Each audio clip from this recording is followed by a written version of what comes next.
할렐루야. 우리 옆 사람하고 인사 한번 할까요? 믿음으로 삽시다. 믿음으로 살아갑시다. 할렐루야. 우리 그리스도인들은 믿음으로 사는 사람들입니다. 할렐루야. 믿음만 있으면 승리할 수 있어요. 모든 것 다 빼앗긴다 할지라도 믿음만 지키면 우리는 얼마든지 새롭게 시작할 수 있고 하나님께 넘치는 은혜를 받는 인생을 살아갈 수가 있다라는 것이죠. 오늘은 은혜 시리즈 18번째 말씀으로 4차원의 세계로 이끄는 하나님을 아는 지식, 이런 제목의 말씀입니다. 하나님을 아는 지식은 우리를 4차원의 세계로 이끌어 줍니다. 4차원의 세계 하니까 대단한 것처럼 들려질 수 있는데 별거 아닙니다. 믿음의 세계를 얘기해요. 믿음으로 살아가는 삶이 4차원의 삶이라고 할 수 있어요. 예수님께서 마지막 제자들에게 지상 명령을 주시고 나서 제자들에게 하신 말씀이 있어요. 마가복음 16장에 보면 믿는 자들에게는 이런 표적이 따르리니 곧 그들이 내 이름으로 귀신을 쫓아내며 새 방언을 말하며 뱀을 집어 올리며 무슨 독을 마실지라도 해를 받지 아니하며 병든 자에게 손을 얹은즉 나으리라 그랬어요. 여러분, 믿는 자들에게 새로운 영역이 생긴다는 거예요. 우리가 상상도 못했던 그런 일들 아닙니까? 믿는 자들에게는 귀신을 쫓아내는 권세가 있대요. 귀신을 쫓아내고 새 방언도 말하고 뱀을 집어 올리고 무슨 독을 마실지라도 해를 받지 아니하고. 여러분 놀랍지 않습니까? 병든 사람에게 손을 얹으면 막 낫는 역사가 일어난다는 거. 이 완전히 차원이 다른 4차원적인 삶이 아닙니까? 우리 그리스도인들은 얼마든지 이렇게 차원이 다른 그런 삶을 살아갈 수 있음을 믿으시기 바랍니다. 수련회 갔다 와서 목이 완전히 잠겼는데 이제 완전히 풀어진 것 같죠? 근데 제가 느끼기에는 90% 정도예요. 아직 조금 모자란데 그래도 믿음으로 막 기도하면 하나님께서 다시 목이 잠기게 하시겠습니까? 아니죠. 목이 확 열리게 만들어 주실 줄로 믿습니다. 얼마나 이 수련회 에너지를 다 쏟아버렸던지 내가 우리 집 비밀번호를 잊어먹었다니까요. 수련회 끝나고 이제 교회에서 기도하고 집에 서서 비밀번호를 누르는데 3번을 터진 거예요. 삐리리리 소리가 나요. 세상에. 그래서 우리 집 안에서 거실에서 아이들이 다행히 있어가지고 도대체 누구야? 그러면서 문을 열어줘요. 나야. 근데 우리 집 비밀번호가 뭐냐? 이렇게 물어봤어요. 야, 정말 하나님께 집중했던 것 같아요. 잊어버려도 집 비밀번호 잊어버리면 큰일 나잖아요. 그죠? 근데 여러분, 집 비밀번호는 잊어버려도 상관없어요. 믿음을 잃어버리면 안 됩니다. 우리는 어떻게 해서든지 믿음을 지키고 믿음을 키우고 믿음을 날로 성장시켜 나가야 돼. 그래야 차원이 다른 그런 인생을 살아갈 수가 있습니다. 믿음의 세계는 현실 세계와 달라요. 그래서 우리는 쉽게 타협해버리고 말고 그러는데 절대 이 하나님을 믿는 이 믿음의 세계를 현실 세계의 기준으로 판단하고 그렇게 생각하고 그렇게 말하게 되면 우리의 삶에 기적이 일어나지 않아요. 요즘 새벽에 사사기서 말씀을 우리가 나누고 있는데 요즘 나누고 있는 말씀이 기드온의 300용사. 여러분 생각해 보세요. 미디안 군대 13만 5천 명이 쳐들어왔어요. 그래서 하나님께서 기드온에게 큰 용사라고 부르시면서 너는 내 백성을 이 미디안의 손에서 건져내라, 이렇게 말씀을 하시거든요. 그래서 이제 기드온이 여러 가지 하나님께 표징도 보여달라고 그래서 표징 보여주고 이제 기드온이 사람을 보내가지고 이스라엘 전역에서 군대를 쫙 모집해 와요. 그래서 모인 군대의 숫자가 32,000명이었어요. 그런데 하나님께서 너무 많대요. 32,000명하고 13만 5천 명하고, 여러분 누가 많아요? 예, 13만 5천 명. 이 미디안 군대거든요. 훨씬 많잖아요. 그런데 하나님께서 3만 2천 명 보고 너무 많대요. 그래서 이 백성들을 먼저는 두려움에 떨고 있는 백성들을 돌려보내라요. 그래서 여기 혹시 지금 이 전쟁터에 괜히 나왔나, 무서운 사람 있으면 집으로 다 돌아가라 그래요. 그랬더니 2만 2천 명이 돌아가 버려요. 10,000명이 남습니다. 그런데 하나님께서 이것도 너무 많다 그래요. 그러면서 이 10,000명을 물가로 데려가 가지고 이 물 마시는 태도를 한번 보라고 그래요.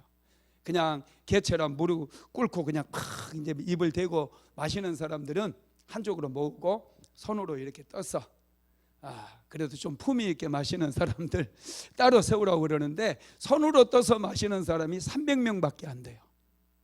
아니 9,700명인가요? 9,700명을 다 돌려보내라는 거예요. 세상에 이건 말도 안 되는 싸움이거든요. 어떻게 300명이 13만 5천 명과 싸울 수 있느냐는 거예요. 이건 말도 안 되거든요. 그래서 기드온도 어이가 없어요. 말도 안 되니까 기드온이 싸움터로 나가지 않고 주저주저 하고 있어요. 그랬더니 하나님께서, 야 기드온아, 지금 한번 저기 미디안 진영으로 네가 한번 가서 보아라. 그 사람들이 하는 얘기를 들어보아라. 그렇게 얘기합니다. 그래서 이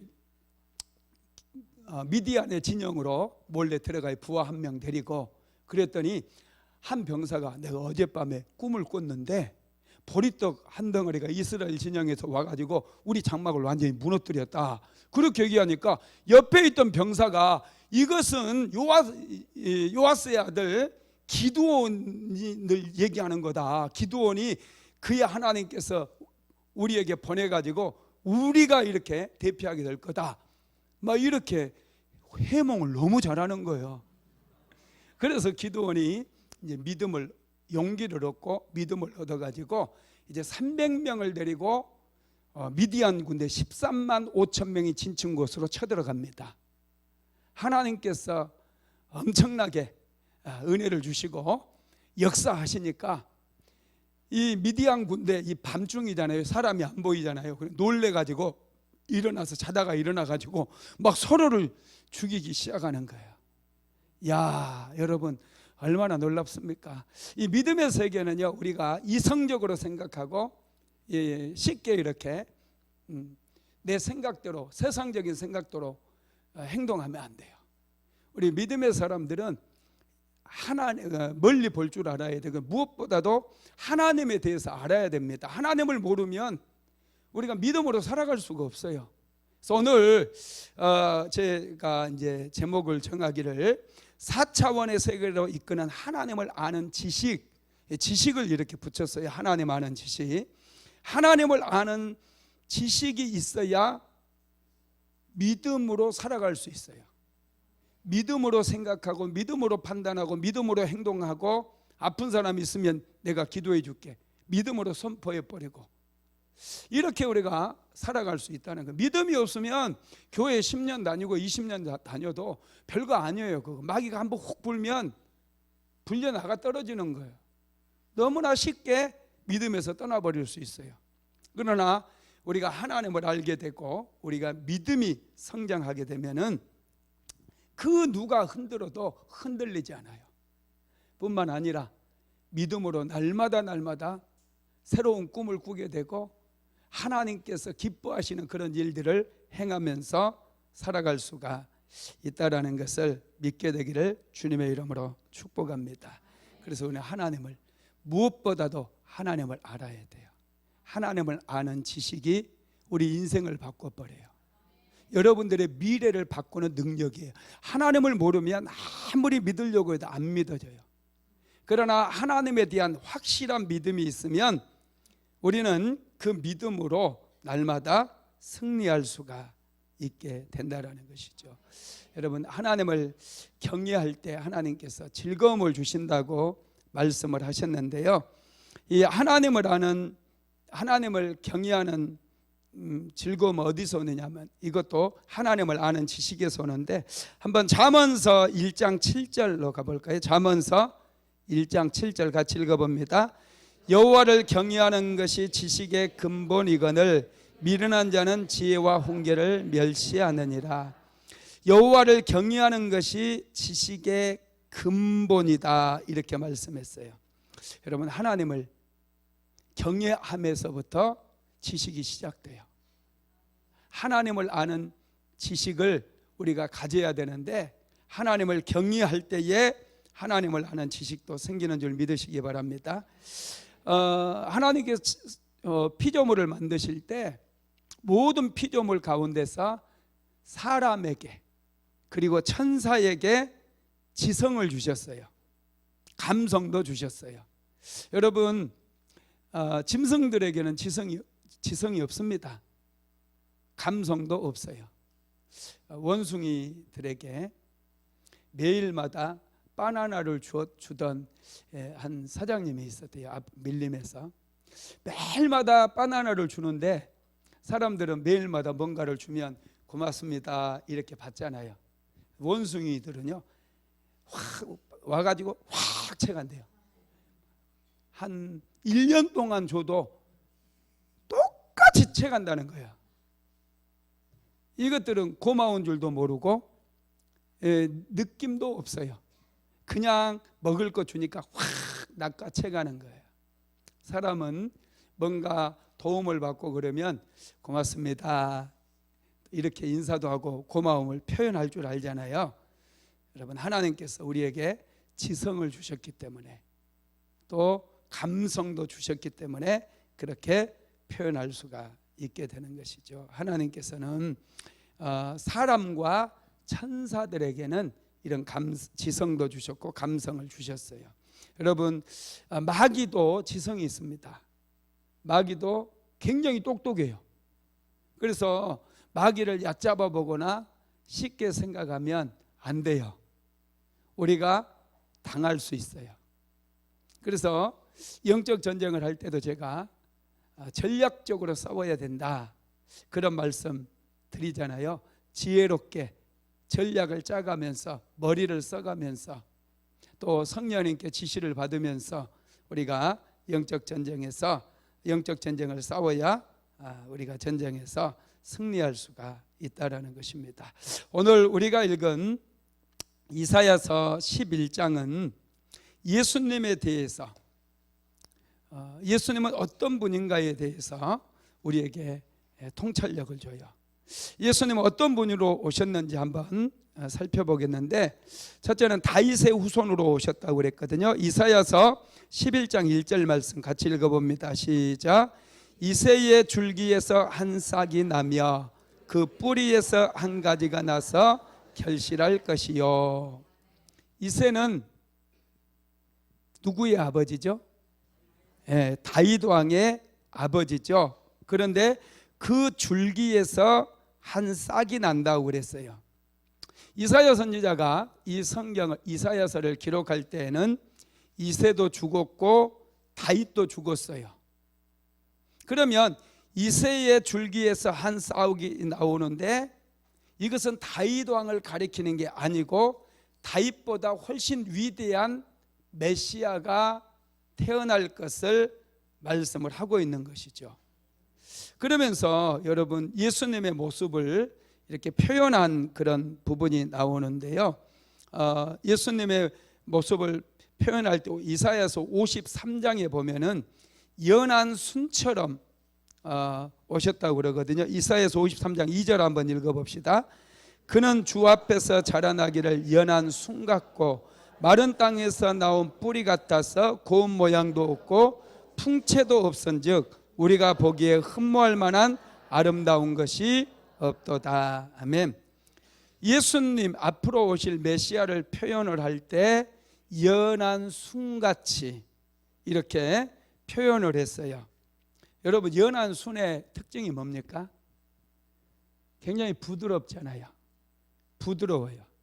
예수님은 그래서 아주 부드러운 분이셨어요. 마음이 온유하고 아주 따뜻한 분이셨거든요. 여러분, 마귀는요 굉장히 거칠어요. 차갑고 냉정해요. 우리가 알아야 될 게 있습니다. 거칠고 차갑고 냉정한 거, 이건 마귀의 성품이에요. 우리 그리스도인들은 예수의 마음을 품게 되고 예수님을 모시게 되면 우리의 마음이 좀 더 따뜻해져야 되고 아주 부드러워져야 된다는 거예요. 그런 마음에 마귀가 틈탈 수가 없게 되죠. 뿐만 아니라 연한 순과 이 연한 줄기에서 나온 싹, 이것은 여러분 엄청난 생명력이 있어요. 이제 막 땅에서 올라온 싹은 생명력이 얼마나 왕성한지 몰라요. 자라기 시작하면 쑥쑥 자라기 시작해요. 그래서 한번 열매를 맺기 시작하면 엄청나게 맺습니다. 제가 어제 이제 뭐 태풍이 올라오고 있다고 막 그러니까 이제 우리 농장에 이 비닐하우스에 비닐을 그걸 좀 올려놨거든요. 이게 바람이 불면 비닐하우스가 그냥 바람에 날려갈 것 같아가지고 비닐하우스 이제 문을 좀 다 닫아 놓으려고 비 오는데 농장에 좀 갔어요. 농장에 호박을 좀 비닐하우스 안에 심어 놓은 게 있는데 이게 물을 주지도 않았는데요, 호박이 얼마나 많이 열렸는지 호박이 막 이만해. 내가 농사를 잘 지어서 그런 게 아니라 절대 아닙니다. 제가 농사꾼 아들이긴 하지만 저는 농사를 잘 짓지는 못해요. 그런데 호박이 막 이만한 것들이 엄청 많이 열려 있는 거예요. 그래서 그거 비 맞고 다 따왔어요. 주일날 그걸로 비빔밥을 아마 만들어주지 않을까. 할렐루야. 예. 야, 그거 연한 순 모종을 심었거든요. 작은 모종 몇 개를 갖다 심어놨는데 이게 자라기 시작하더니 막 호박이 열리는데 정신없이 열려요. 그것도 엄청 많이 열려. 지금까지 따먹은 호박이 뭐 한두 개겠습니까? 계속 따다 먹었는데 와, 굉장합니다. 우리 강미옥 집사님이 호박 모종을 줬는데 그건 죽어버렸어. 그래서 새로 심었습니다. 하여튼 그때 준 게 이제 물을 못 줬더니 주신 것은 죽어버렸고요. 새로 사가지고 몇 개만 심었는데 그냥 얼마나. 할렐루야. 이 순에는 그렇게 굉장한 잠재력이 있어요. 생명력이 있어요. 이 예수님을 이 순에 비유한 거거든요. 연한 순과 같다라고 비유한 것은 이렇게 강력한 이 잠재력이 있고 열매를 맺을 수 있는 그런 능력이 있다라는 것을 보여주시는 것이죠. 예수님은 이 연한 순처럼 여자의 몸을 통해서 오셨어요. 그 요한복음 3장 16절 말씀 여러분 다 외우시죠? 한번 외워볼까요? 시작. 하나님이 세상을 이처럼 사랑하사 독생자를 주셨으니 이는 저를 믿는 자마다 멸망치 않고 영생을 얻게 하려 하심이라. 잘하시네요. 이게 복음의 가장 핵심이 되는 구절이에요. 그래서 우리 이제 교회 다니는 분들은 주일학교 뭐 다니기만 하면 이 성경 말씀부터 요한복음 3장 16절은 무조건 외워야 돼요. 그죠? 요한복음 3장 16절은 다 그냥 기본으로 암송을 하고 있어요. 성도라고 한다면 혹시 못 외우신 분이 있다면 당장 외우십시오. 이 요한복음 3장 16절이 가장 복음의 핵심이라고 할 수 있어요. 그런데 구약에도 이 복음의 핵심이 되는 한 구절이 나오는데요. 그 구절이 어떤 구절일 것 같아요? 주여, 물어본 내가 잘못이지. 그냥 가르쳐 줘야지. 창세기 3장 15절이에요. 한번 띄워주실래요? 시작. 내가 너로 여자와 원수가 되게 하고 내 후손도 여자의 후손과 원수가 되게 하리니 여자의 후손은 내 머리를 상하게 할 것이요 너는 그의 발꿈치를 상하게 할 것이니라 하시고. 아멘. 이것이 구약의 또 가장 중요한 복음이라는 거예요. 사탄의 머리를 깨뜨릴 메시아는 반드시 여자의 후손으로 오셔야 된다는 거예요. 그래서 하나님의 아들이신 예수님께서 동정녀의 몸을 통해서 성령으로 잉태되어서 이 땅에 오시게 되었다는 거예요. 만약에 남자와 여자와의 관계 속에서 태어났다고 한다면 원죄를 가지고 태어나기 때문에 그 사람은 사람일 뿐이지 메시아가 될 수가 없다라는 거, 똑같은 죄인인 거예요. 예수님은 아담과 하와의 후손이 아닌 성령에 의해서 동정녀의 몸에 잉태되어 태어나신 것이죠. 이 사실을 이사야서 7장 14절에 보면 이사야 선지자가 예언을 해놨어요. 한번 읽어볼까요? 이사야서 7장 14절 시작. 그러므로 주께서 친히 징조를 너희에게 주실 것이라.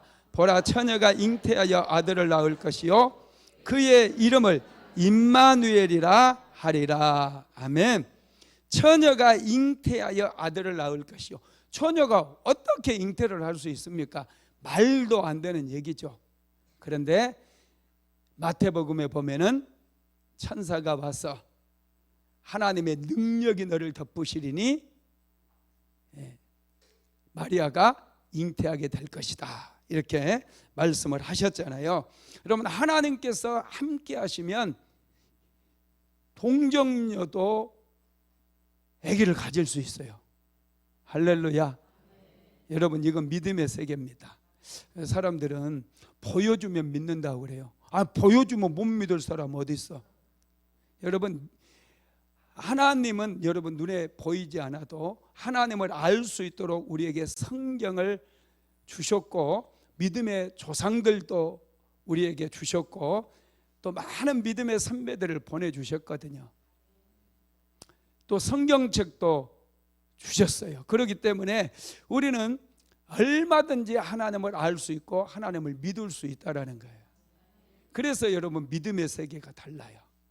믿으면 역사가 일어나고 기적이 일어난다는 것이죠. 여러분, 처녀가 잉태해서 아들을 낳는데 그 아들의 이름이 뭐라고 그랬어요? 임마누엘이라고 하는 뜻이 뭡니까? 하나님이 우리와 함께 하신다는 거예요. 그 아이가 이사야서 9장 6절에서도 얘기하고 있는데요. 한번 읽어봅시다. 이사야서 9장 6절 시작. 이는 한 아기가 우리에게 낳고 한 아들을 우리에게 주신 바 되었는데 그의 어깨에는 정사를 메었고 그의 이름은 기묘자라 모사라 전능하신 하나님이라 영존하시는 아버지라 평강의 왕이라 할 것임이라. 아멘. 이 아이가 바로 그리스도로 오신 예수님이라는 거, 아주 특별한 분이라는 것이고요. 이 모든 나라를 공의로 정의로 통치하실 분이라고 그렇게 말씀을 하고 있습니다. 이분이 바로 이새의 뿌리에서 나실 분이다. 이사야서 11장 10절에서는 또 말씀하고 있어요. 이사야서 11장 10절 읽어봅니다. 시작. 그날에 이새의 뿌리에서 한 싹이 나서 만민의 기치로 설 것이요 열방이 그에게로 돌아오리니 그가 거한 곳에 영화로우리라. 아멘. 여기에 보니까 그날에 이새의 뿌리에서 한 싹이 나오며 그랬어요. 이사야서 11장 1절에서는 이새의 줄기에서 한 싹이 난다고 그랬잖아요. 그런데 이사야서 11장 10절에 보면 그날에 이새의 뿌리에서 한 싹이 나서 이렇게 얘기하고 있는 거예요. 여러분, 예수님께서 이새의 뿌리에서 나신다는 거예요. 가지가 아니라 또 여기서는 뿌리라고 얘기하는데 예수님께서 이새보다도 훨씬 먼저 계셨기 때문에 가지가 아니라 뿌리라고 말씀을 하고 있는 것이죠. 구약은 이스라엘 백성들이 하나님께로 돌아오지만 예수님께 오시면 이제 열방이 하나님께로 돌아온다라는 것을 강조하기 위해서 이렇게 표현해 주신 것이죠. 예수님은 여자의 몸을 통해서 육신을 입고 이 땅에 오셔야지 여러분, 저와 여러분을 구원하실 수 있어요. 죄 없는 분이 우리의 죄를 대신해서 죽을 때 우리의 죄를 대신해서 우리의 죄를 짊어질 수 있는 거거든요. 우리의 죄값을 치를 수 있는 거예요. 예수님은 우리의 모든 죄값을 다 치르신 분임을 믿게 되기를 바랍니다. 두 번째로 예수님은 성령님과 함께 사역을 하신 분인데요.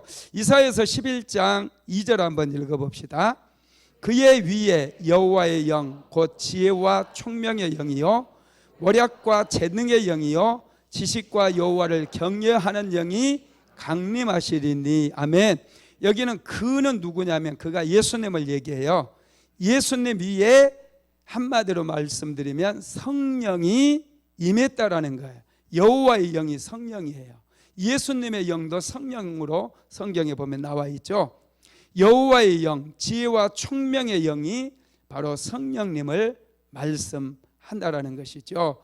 그 여호와의 영이 예수님에게 충만하게 임해서 이제 예수님께서 우리를 구원하시는 그 구원 사역도 다 감당하셨고, 또 이 땅에서 공생의 사역을 하시면서 병든 자도 고치고 또 귀신도 쫓아내고 소경의 눈도 뜨게 만드는 그런 일들을 행하셨다라는 것입니다. 여러분, 이 성령님은 우리가 신앙생활 할 때도 얼마나 중요한지 몰라요. 이번에 여름 수련회 때 또 강력하게 성령의 기름 부음이 임하기도 하고 나타나기도 했는데, 혹시 성령 다 받으셨습니까? 할렐루야. 방언도 좀 하고 또 깊이 기도하기 위해서는 성령을 충만하게 받아야 됩니다. 그래야 우리가 능력 있게 살아갈 수 있어요. 우리의 믿음이 쉽게 흔들릴 수 있으니까 계속해서 지속적으로 우리가 성령 충만해서 또 기도하고, 그러면 우리가 믿음을 지킬 수 있고 날마다 차원이 다른 그런 인생을 살아갈 수가 있다라는 것입니다. 요한복음 3장 34절 한번 읽어볼까요? 시작. 하나님이 보내신 이는 하나님의 말씀을 하나니 이는 하나님이 성령을 한량없이 주심이라. 하나님께서는 예수님께 성령을 충만하게 부어주셨어요. 예수님께서는 아버지에게 받은 성령을 제자들에게 부어주시는데, 요한복음 20장 22절 읽어볼까요? 이 말씀을 하시고 그들을 향하사 숨을 내쉬며 이르시되 성령을 받으라. 부활하신 예수님께서 제자들에게 성령을 받으라 이렇게 말씀하셨어요. 성령은 위로부터 부어지는 능력입니다. 자, 누가복음 24장 49절도 읽어봅시다. 볼지어다 내가 내 아버지께서 약속하신 것을 너희에게 보내리니 너희는 위로부터 능력으로 입혀질 때까지 이 성에 머물라 하시니라. 위로부터 성령을 우리가 받아야 된다라는 것이죠. 여러분, 성령께서 오시면 어떤 은혜가 부어지느냐? 첫째는 지혜와 총명이 부어집니다. 지혜와 총명은 정말 중요해요. 성령 받고 지혜와 총명을 받으면 4차원의 삶을 살 수 있어요. 믿음의 삶을 살아갈 수가 있다라는 거예요. 이런 삶을 살았던 사람이 요셉이잖아요. 요셉은 인신매매를 당해가지고 애굽의 종으로 팔려갔어요. 보디발의 집에서 종살이를 하다가 감옥에도 갇혀버립니다. 그런데 요셉이 어떻게 됩니까? 결국에는 애굽의 국무총리가 되어서 애굽의 경제의 문제를 해결해줘요. 7년 풍년이 먼저 찾아왔고 7년 흉년이 찾아오게 되는데, 준비하지 않았다면, 요셉이 세워지지 않았다면 애굽은 경제적인 파탄으로 어쩌면 나라가 큰 위기를 만날 수 밖에 없었을 거예요. 그리고 많은 사람들이 양식이 없어서 굶어 죽었을 겁니다. 그런데 하나님께서 요셉에게 지혜와 총명의 영으로 채워주시니 요셉이 경제 문제를 해결하게 되죠. 창세기 41장 38절로 39절 읽어봅니다. 바로가 그의 신하들에게 이르되 이와 같이 하나님의 영에 감동된 사람을 우리가 어찌 찾을 수 있으리요 하고 요셉에게 이르되 하나님이 이 모든 것을 내게 보이셨으니 너와 같이 명철하고 지혜 있는 자가 없도다. 아멘. 하나님의 영에 감동되었대 요셉이. 누가 볼 때요? 바로 왕이 볼 때. 요셉은 하나님의 영에 충만했어요. 성령으로 충만했어요. 그래서 바로 왕의 꿈도 해석하고 술 맡은 관원장, 떡 맡은 관원장의 꿈도 해석할 수가 있었던 것이죠. 여러분 다윗에게도 성령이 충만하게 임했어요. 그래서 가는 곳마다 지혜롭게 행하는데 사무엘상 18장 14절 한번 읽어볼까요? 다윗이 그의 모든 일을 지혜롭게 행하니라 여호와께서 그와 함께 계시니라. 아멘. 다윗이 그의 모든 일을 지혜롭게 행했대요. 여러분들도 여러분들에게 맡겨진 모든 일을 지혜롭게 하시기 바랍니다. 세상의 일도 지혜롭게 해야 돼요. 일을 잘하기 위해서 우리는 공부해야 되고요. 또 하나님께 기도해야 돼요. 지혜로운 사람이 성공하고 지혜로운 사람이 축복을 많이 받습니다. 보통 사람들과 똑같이 여러분 일하고 똑같이 살게 되면은 남들이 한 만큼만 하고 살게 되면은 그 사람의 수준을 넘어설 수가 없어요. 다니엘의 수준을 생각해 보세요. 바벨론에 그 많은 지혜자들이 있지만은 바벨론의 수준은 엄청난 수준이에요. 그 모든 바벨론의 그 지혜자들의 지혜를 합한 것보다도 다니엘의 지혜가 훨씬 탁월했어요. 그랬더니 여러분 어떻게 다니엘이 삽니까? 포로로 끌려갔는데 종이 되지 않고 그 바벨론의 총리가 돼요. 바벨론 나라가 망해버립니다. 그리고 왕조가 이제 끝났잖아요. 나라가 망했으니까. 그리고 페르시아라고 하는 나라가 다시 그곳을 점령해 가지고 페르시아가 다스리게 되는데 이 페르시아라고 하는 나라에서도 총리가 돼버려요. 이게 말이 되는 얘기가 아니거든요. 있을 수 없는 이야기거든요. 그러면 어떻게 다니엘이 이렇게 탁월한 인생을 살 수 있었느냐? 다니엘에게는 하나님의 영이 충만했고 지혜가 충만했다라는 거예요. 저와 여러분도 마찬가지예요. 목회를 하는 사람이든지 무슨 사업을 하는 사람이든지 직장을 다니는 사람이든지 일 잘하기 위해서 여러분 하나님께 지혜도 구하고 성령 충만도 구하고 그래서 뭔가 일이 맡겨지면 다른 사람들보다 이 수준이 높아야 돼요. 10배 정도는 수준이 높아야 사람들에게 여러분 인정을 받을 뿐만 아니라 이 형통케 되는 거예요. 더 잘 되는 그런 역사들이 일어나게 된다라는 것입니다. 두 번째로는 모략과 재능이 부어져요. 성령께서 오시면 모략과 재능이 부어지는데 이 모략이라고 하는 뜻이 뭐냐면은 상담하다, 조언하다 이런 뜻이에요. 우리는 문제를 만났을 때 해결책이 보이지 않으면 지혜자들을 찾아가서 조언을 해요. 목사님을 찾아와서 또 상담을 하기도 하고 우리는 예수님을 모사, 기묘자라, 모사라 이렇게 얘기하잖아요. 이 모사가 뭐냐면 카운슬러를 얘기해요. 예수님을 우리는 카운슬러라고 얘기하는데 우리가 인생을 살아가다 보면은요, 이 모사가 필요합니다. 우리를 인도해 줄 지도자가 필요해요. 하나님께서 사마리아 성에서 복음을 전하고 있었던 빌립 집사를 갑자기 사막으로 보내십니다. 사막으로 나갔더니 에티오피아 여왕의 내시가 예루살렘에 갔다가 고국 에티오피아로 마차를 타고 가고 있었어요. 이 에티오피아 내시가 가면서 성경을 읽고 있었어요. 이사야서 말씀을 읽고 있었습니다. 그래서 빌립이 가까이 가서 이제 물어보죠. 이해를 하십니까? 그 말씀을. 그랬더니 읽는 것을 깨닫느냐 그랬더니 가르쳐주는 이가 없는데 어찌 깨달을 수 있으리요? 이런 얘기를 하거든요. 한번 읽어봅시다. 사도행전 8장 26절로 30절 시작. 주의 사자가 빌립에게 말하여 이르되 일어나서 남쪽으로 향하여 예루살렘에서 가사로 내려가는 길까지 가라 하니 그 길은 광야라. 일어나 가서 보니 에디오피아 사람 곧 에디오피아 여왕 간다게의 모든 국고를 맡은 관리인 네시가 예배하러 예루살렘에 왔다가 돌아가는데 수레를 타고 선지자 이사야의 글을 읽더라.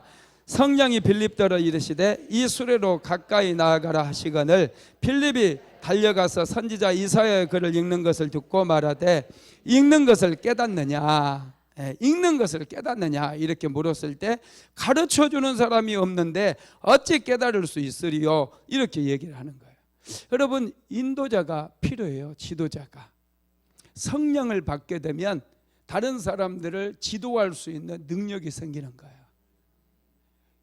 여러분, 소경을 인도할 수가 없어요. 세상 사람들이 우리를 코치해 주거나 우리를 이끌어 줄 수 없다는 거예요. 세상에 아무리 탁월한 많이 배운 사람이라 할지라도 다 소경에 불과해요. 그래서 성령 충만 받은 사람이 올바른 판단을 할 수 있어요. 뭔가 성도들이 신앙생활 할 때 여러분 확실하게 해야 돼요. 믿음을 선택하고 믿음으로 여러분 사업하고 믿음으로 살아야 됩니다. 자꾸 술집은 해야 됩니까? 말아야 됩니까? 이런 얘기는 아예 꺼내지도 마세요. 그건 말도 안 되는 거예요. 사람의 영혼을 병들게 한다든지 육신을 병들게 한다든지 마음을 상하게 한다든지 이런 것들은 전부 하나님의 뜻이 아니에요. 이건 말도 안 되는 거예요. 그런 것들 하면 안 돼요. 할렐루야. 여러분, 그렇습니다. 우리를 지도해 줄 그런, 우리도 지도자가 되기 위해서는 이 성령을 충만하게 받아야 됩니다. 세 번째로 지식과 여호와를 경외하는 영이 부어진다고 그랬어요. 성경은 지식을 굉장히 강조합니다. 여러분, 지식은 너무너무 중요합니다. 할렐루야. 배워야 돼요. 열심히 배워야 됩니다. 하나님을 아는 지식도 중요하니까 열심히 배우세요. 성경 공부하자고 그러면 할렐루야, 아멘, 할렐루야. 그래서 우리 집사님들 중에서는 막 여러 번 배우시는 분도 있고, 우리 안성미 집사님은 다른 데서는 막 이제 돈도 받고 막 배우 가르쳐. 우리는 받지도 않고 그냥 너무 행복해 하잖아요. 성경은 여러분 다 그냥 가르쳐 주는 거예요, 원래. 할렐루야. 여러분, 이 지식이요 왜 중요하냐면 잠언서 24장 3절로 4절 한번 읽어볼까요? 시작. 집은 지혜로 말미암아 건축되고 명철로 말미암아 견고하게 되며 또 방들은 지식으로 말미암아 각종 귀하고 아름다운 보배로 채우게 되느니라. 아멘. 집은 지혜로 말미암아 건축되고요, 지식으로 말미암아서는 각종 귀하고 아름다운 보배가 방들을 채운다는 거예요. 여러분의 방을 아름다운 보물로 채우기를 원하시는 분들은 지식을 쌓으시기를 주님의 이름으로 축복합니다. 좀 배워야 돼요. 공부하세요. 하도 제가 답답해서 우리 남자들, 우리 남성교회 성도들이 하도 하는 일도 못하고 돈도 못 벌고 맨날 그냥, 이제 더 얘기하면 안 되겠죠, 그죠? 얘기까지만 할게요. 맨날 안 되고 사니 못 사니 막 그래서 내가 답답해가지고 그때 별 공부를 다 했어요. 부동산 공부까지 했어요. 좀 가르치려고. 그래서 부동산에 대한 책을 한 20권을 봤다니까요. 그래서 웬만한 땅은 내가 척 보면 압니다. 그리고 주식 투자에 대한 책도 제가 많이 봤어요. 그래서 웬만한 경제 용어는 다 제가 알고요. 그 기업 분석하는 것도 웬만큼은 해요. 할렐루야. 여러분, 주식 투자할 때도 누가 이거 좋다 카더라 하면 그냥 딱 넙죽넙죽 사고 그러면 절대 안 돼요. 여러분, 이게 물건 하나를 제대로 살 때도 이게 괜찮은 건가 우리가 또 보고 또 품질도 보고 그래서 사잖아요. 그런데 여러분, 쉽게 생각해가지고 막 다 날리게 되어 있어요. 지식이 필요하다니까요. 그러라고 투자하라고 제가 드리는 말씀은 아니고, 하여튼 하도 우리 답답하니까 우리 남자들 이 살아가는 모습이 답답해가지고 제가 뭐 별 공부를 다 했어요. 그런데 내가 책을 얼마나 많이 읽었는지 한 거의 4,000권 정도 읽었다고 내가 그러잖아요. 별 책을 다 읽었어요. 그래서 지난번에 장로님 두 분이서 이제 교회 건축 때문에 오셔가지고 책을 이렇게 보더니, 목사님은 책이 그냥 이 책 저 책 이게 뭐라고 그러죠? 이게 분류를 하자면은 폭이 너무 넓대. 예술에 대한 거, 문학에 대한 거, 온갖 종류의 책들이 다 있으니까. 근데 이거 다 읽으셨어요. 그래서 제가 읽은 것은 읽고 못 읽은 것은 못 읽고 그랬다네. 여러분, 인생의 차이는요, 지혜와 지식의 차이예요. 믿음의 차이고요. 그래서 여러분, 우리가 이 지식도 많이 쌓아 나가야 된다는 거. 특별히 지식 가운데서 가장 소중한 지식이 있는데, 그게 무슨 지식이요? 할렐루야. 예, 하나님을 아는 지식이라는 거예요. 하나님을 알아야 돼요. 하나님을 아는 사람이 하나님을 경외하게 되어 있고, 하나님을 믿게 되어 있고, 하나님의 말씀대로 살아가게 되어 있고, 말씀대로 행동하게 되어 있다는 거예요. 이사야서 33장 6절 한번 읽어볼까요? 내 시대에 평안함이 있으며 구원과 지혜와 지식이 풍성할 것이니 여호와를 경외함이 내 보배니라. 아멘. 여호와를 경외함 속에 모든 보물이 다 들어있어요. 하나님을 경외하는 사람들에게 지혜와 지식이 또 생기기도 합니다. 할렐루야. 예, 그렇습니다. 예, 다윗은 이 지혜와 지식이 정말로 탁월했던 사람이에요. 그러니까 그렇게 한 나라를 탁월하게 경영하고, 사울왕 시대에 완전히 블레셋에게 패배하고 나라가 이제 블레셋의 압제 속에 들어갈 수밖에 없는 그런 처절한 상황이었거든요. 블레셋에게 완전히 참패를 했고, 왕이, 한 나라의 왕이 죽어버렸잖아요. 그의 아들 후계자까지 죽어버렸잖아요. 그런 참담한 상황 속에서 다윗이 이제 다시금 이스라엘 나라를 세우게 되는데, 블레셋을 다 진멸해버릴 정도로 강성한 나라를 세우게 되었어요. 그것은 다윗의 지혜와 지식이 탁월했기 때문에 다윗이 그렇게 나라를 든든하게 세울 수 있었습니다. 시편 34편 9절에서 10절 한번 읽어봅시다. 시작. 너희 성도들아, 여호와를 경외하라. 그를 경외하는 자에게는 부족함이 없도다. 젊은 사자는 궁핍하여 줄일지라도 여호와를 찾는 자는 모든 좋은 곳에 부족함이 없으리로다. 할렐루야. 하나님을 경외하는 사람이 지혜로운 사람이에요. 하나님을 경외하는 사람은 부족함이 없대요. 이 젊은 사자들, 얼마나 여러분 젊은 사자가 힘이 좋습니까? 그래서 이 초원을 막 뛰어다니면서 얼룩말도 사냥하고 이 들소도 사냥하고, 이런 힘이 좋은 젊은 사자가 굶어 죽을지라도 여호와를 찾는 자는 모든 좋은 곳에 부족함이 없다라는 것이죠. 그래서 여러분, 하나님을 믿어버리시기 바랍니다. 그리고 하나님의 말씀대로 한번 살아보세요. 이 믿음이 중요해요. 믿음을 선택하세요. 항상 선택의 갈림길에서 두려움을 선택하지 말고 믿음을 선택하십시오. 그리고 믿음대로 살면은 여러분, 하나님께서 주시는 축복을 누리게 되는 것입니다. 세 번째로, 하나님은 스스로 자존하신 분이셔요. 출애굽기 3장에서 하나님께서 모세를 떨기나무 불꽃 가운데 찾아오시잖아요. 이제 모세에게 내 신을 벗어라 이렇게 말씀도 하시고, 이제 너는 내 백성 이스라엘 백성들을 애굽의 종살이에서 건져내라 이런 말씀을 주시거든요. 그때 모세가 하나님께 한 가지 질문을 해요. 출애굽기 3장 13절 한번 읽어봅시다. 시작.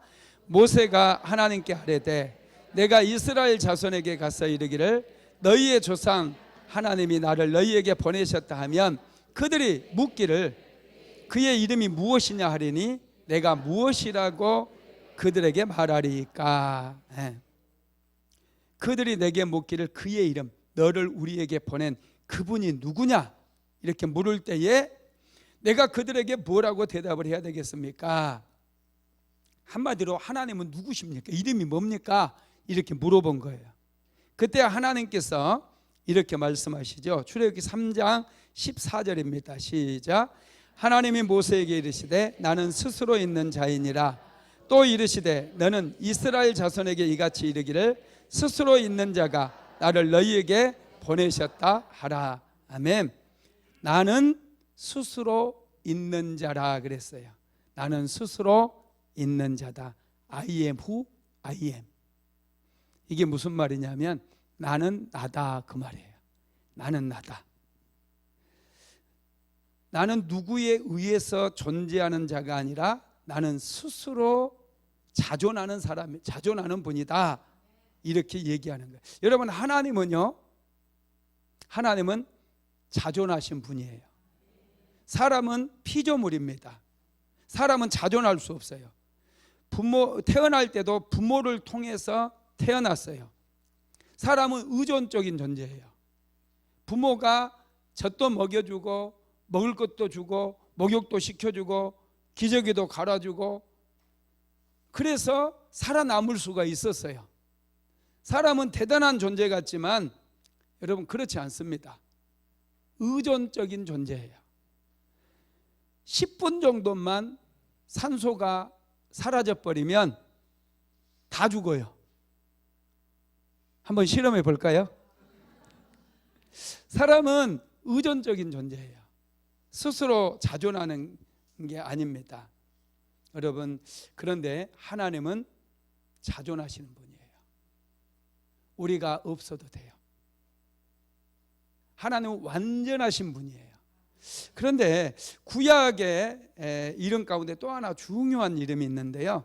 그 이름이 이사야서 41장 4절에 나와 있거든요. 한번 읽어봅니다. 시작. 이 일을 누가 행하였느냐? 누가 이루었느냐? 누가 처음부터 만대를 불러내었느냐? 나 여호와라. 처음부터 나요 나중에 있는 자에도 내가 곧 그니라. 여기서 내가 곧 그니라 라고 하는 말씀이 나와요. 이 모든 만물을 누가 만들었는가 질문했을 때 하나님께서 내가 그니라 이렇게 대답하시거든요. I am he. I am he예요. 내가 그니라. 이사야서 48장 12절도 한번 읽어볼까요? 시작. 야곱아 내가 부른 이스라엘아 내게 들으라. 나는 그니. 나는 처음부터 또 나는 마지막이라. 예, 여기서 보면 나는 그니 이렇게 얘기하고 있죠. 나는 뭐뭐이다. 나는 스스로 있는 자다. 이 말을 누가 합니까? 예수님께서 오셔가지고 하시거든요. 나는 생명의 떡이다. 나는 양의 문이다. 나는 세상의 빛이다. 나는 길이요 진리요 생명이다. 지금까지 이렇게 얘기했던 분은 그 누구도 없어요. 엘리야 선지자나 예레미야 선지자나 에스겔 선지 다니엘 누구도 이렇게 얘기했던 분이 없어요. 오직 예수님만 나는 양의 문이다. 내가 곧 길이요 진리요 생명이다. 나는 뭐뭐이다. 이렇게 얘기했다는 거. 그러니까 이 예수님께서 오셔서 그 말을 했을 때 유대인들은 엄청난 충격을 받아요. 여러분 이게 굉장히 중요한 말이에요. 내가 그니라 이 말은 메시아라는 얘기거든요. 요한복음 8장 54절로 한번 가볼까요? 요한복음 8장 58절 시작. 예수께서 이르시되 진실로 진실로 너희에게 이르노니 아브라함이 나기 전부터 내가 있느니라 하시니, 여기에 보면 아브라함이 나기 전부터 내가 있느니라. 여기서 내가 있느니라고 하는 말도 헬라어로 에고 에이미, 나는 스스로 있는 자다, 이런 뜻이에요. 똑같은 말이에요. 이 말을 들었던 유대인들은 정말 엄청난 충격을 받았고 예수님을 돌로 쳐 죽이려고 했습니다. 예수님이 하나님이라는 거예요. 예수님이 스스로 자존하신 분이라는 거예요. 예수님이 곧 그분이시라는 거예요. 여러분, 이것을 예수님께서 수가성 우물가에서 사마리아 여인을 만나가지고 대화하는 가운데서 이 말씀을 주시거든요. 요한복음 4장 25절 한번 읽어봅니다. 시작. 여자가 이르되 메시아 곧 그리스도라 하는 이가 오실 줄을 내가 아노니 그가 오시면 모든 것을 우리에게 알려주시리이다. 이렇게 이 수가성의 여인이 얘기했을 때 예수님께서 곧바로 하셨던 말씀이 26절이거든요. 한번 읽어봅니다. 시작. 예수께서 이르시되 내게 말하는 내가 그라 하시니라. I am he. 내가 그라. 와, 이게 여러분 놀라워요. 이 그라고 하는 말씀이요 신약에도 계속 나와요. 이 가룟 유다가 은 30에 예수님을 팔아먹고 이제 겟세마네 동산으로 이제 군인들을 데리고 왔잖아요. 그때 금과 몽치를 가지고 와서 예수님을 찾을 때 군인들이 뭐라고 하냐면 나사렛 예수가 누구냐 이렇게 물어보거든요. 그때 예수님께서 그래요. 내가 그니라 그래요. 예수님이 내가 그니라. 나사렛 예수가 누구냐 그러니까 내가 그니라. I am he. 이렇게 얘기를 하거든요. 그 얘기를 하자마자 금과 몽치를 들고 왔던 많은 그 유대 군인들이 다 쓰러져 버려요. 다 엎어져 버립니다. 그게 요한복음 18장 6절에 나와 있어요. 같이 읽어봅니다. 시작. 예수께서 그들에게 내가 그니라 하실 때에 그들이 물러가서 땅에 엎드려지는지라. 그들이 내가 그니라 할 때 하나님의 능력이 확 나가니까 그들이 땅에 다 쓰러져 버린 거예요. 그냥 우 이러면서 물러간 게 아니라 확 그냥 엎어져 버렸다라는 거예요. 내가 그니라 이 말씀은 내가 바로 창조주 하나님이다 이런 말씀과 똑같은 말씀이에요. 여러분 우리가 믿는 예수님이 하나님이라고 하는 사실을 믿게 되기를 바랍니다. 이것을 믿어야 돼요. 우리가 믿는 하나님은 이 세상을 만드신 창조하신 분이고 이 하나님께서는 우리를 죄 가운데서 구원해 주기 위해서 예수 그리스도 하나님이 직접 오신 거라는 거예요. 그래서 십자가에 못 박혀 죽으심으로 우리의 모든 죄를 다 대신 속해 주시고 누구든지 예수를 믿기만 하면 구원을 얻게 만들어 주실 뿐만 아니라 이제 믿음의 삶, 차원이 다른 그런 삶을 살아갈 수 있도록 우리에게 은혜를 베풀어 주셨다는 거예요. 할렐루야. 믿음은요 우리가 제대로 믿기만 하면 역사가 일어나요. 믿음이 없는 게 문제예요. 그래서 마귀는 어떻게 해서든지 우리의 믿음을 빼앗아가려고 그래요. 베드로의 믿음까지 빼앗아가려고 그랬잖아요. 근데 예수님께서 베드로를 위해서 간절히 기도했는데 믿음을 빼앗기지 않도록 예수님께서 대신 베드로를 위해서 중보하면서 기도하셨던 거예요. 믿음이 중요하니까 마귀는 계속해서 우리의 믿음을 노려요. 그런데 예수님께서는 우리에게 믿음을 주시기를 원해요. 우리가 더 믿음을 키우고 믿음을 성장시키기를 원해요. 그리고 날마다 믿음으로 선택하고 믿음으로 바라보고 믿음으로 선포하고 믿음으로 꿈꾸고 할렐루야 그렇게 살아가기를 원한다는, 그럴 때 여러분 우리가 차원 높은 한 차원 높은 그런 인생을 살아갈 수가 있게 된다라는 것입니다. 말씀을 마무리하겠습니다. 하나님을 알고 하나님을 아는 지식이 있는 사람은 복이 있습니다. 우리는 하나님을 알지 못하는 이방인이었어요. 요한복음 8장을 보면 너희 아비는 마귀라고 말씀을 했습니다. 우리는 하나님의 진노 아래 놓여 있었던 그런 사람들이었는데 예수님께서 이 땅에 오셔서 십자가를 짊어지시고 우리를 하나님의 자녀 삼아주심으로 우리가 이제 믿음의 백성들이 된 겁니다. 요한복음 1장 12절 읽어봅시다. 영접하는 자 곧 그 이름을 믿는 자들에게는 하나님의 자녀가 되는 권세를 주셨으니 우리는 하나님의 자녀가 되었어요. 자녀는 믿음으로 사는 사람들이에요. 의심하거나 두려워하거나 낙심하지 마세요. 어떤 상황 속에서도 뒤로 물러나지 마세요. 믿음은 앞으로 나아가는 거예요. 계속 가는 거예요. 힘든 일이 찾아오고 고난의 일이 찾아오고 계속해서 시험이 찾아오고 시련이 찾아온다 할지라도 계속해서 앞으로 나아가는 거예요. 그러면 마침내 우리는 승리할 수 있어요. 하나님께서 주시는 지혜로, 총명으로, 지식으로 충만해질 수 있다라는 거예요. 세상 사람처럼 적당히 믿으려고 한다면 믿지 않는 게 좋아요. 그게 차라리 낫습니다. 어중간하게 믿으려고 하면은 이게 여러분 마귀가 아주 우리를 속이고 우리를 도적질해 가요. 믿음의 편에 서는 순간, 우리가 하나님 편에 서서 믿음으로 생각하고 믿음으로 선포하고 믿음으로 순종하고 나아가게 되면 마귀는 여러분 절망하는 거예요. 할렐루야. 믿음으로 날마다 승리하는 저와 여러분 되시기를 주님의 이름으로 축복합니다.